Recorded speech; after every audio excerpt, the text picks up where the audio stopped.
Welcome to the recap for Unit 7. In Unit 7, we consider a number of issues that are important to the presidency, but are not necessarily directly related to the historical evolution of the office. So what we consider here are the vice presidency and issues directly related to the other two branches of the federal government, Congress and the Supreme Court. So let's begin with the vice presidency. This is Milkus and Nelson, Chapter 16. As we sit here in 2015, it may seem a little strange to think that there was a time in American history where the vice presidency was not considered a particularly good job. It was not prestigious. It did not have a lot of job responsibilities. This is what the vice presidency looked like throughout much of American history. In fact, as recently as World War II, one of FDR's vice presidents, John Nance Garner, said that the vice presidency was not worth a bucket of warm spit. Well, things have changed quite a bit since then. If you consider the policy responsibilities and the overall job portfolio of Joe Biden and before him Dick Cheney, we can see that recent presidents have seen fit to give their vice presidents pretty substantial job responsibilities and power. And there's every indication that this is kind of the new normal for the vice presidency. It's a great national launching pad for one's own presidential bid, but it's also a pretty prestigious job in its own right. So check out the vice presidency, see what has changed, get a sense for who the important vice presidents were and what they contributed to the office. So from there we move on to Ellison Nelson, Chapter 8.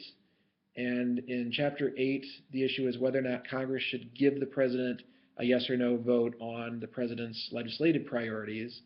And Howell and Moe say that, yeah, we should make this change so that Congress does that. And, the president should be in the driver's seat when it comes to the legislative process. It just makes sense in the modern era. And Dan Wood says, well, no, the system that we have in place has worked pretty well so far and that there's really no compelling reason to change it now. Moving on from there, we go to Chapter 13 in Ellison Nelson. And the topic here is judicial appointments. Now, as you know, the president's responsibility is to nominate folks to the Supreme Court, the federal courts, and so forth, and then the Senate has to vote whether or not to confirm them. And so in this chapter, we have David Yaloff, who argues that the current system gives the president too much power. This is not what the framers of the Constitution really had in mind. And on the other side of the argument is John Anthony Maltese, who says, well, actually, it's the Senate that has too much power.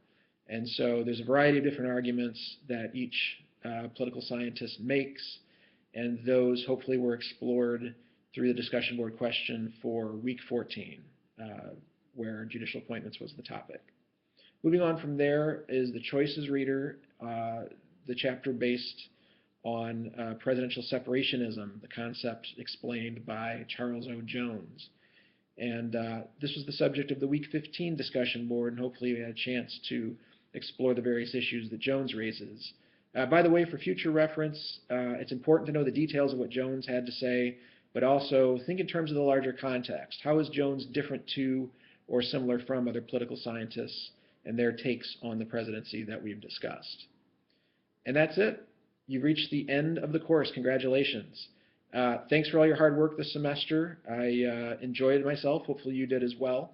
And the next step is the last step. This is the final exam. I will be in touch over email with details about that. But in the meantime, please feel free to check in over email, and I'll answer any questions you might have. Thanks a lot.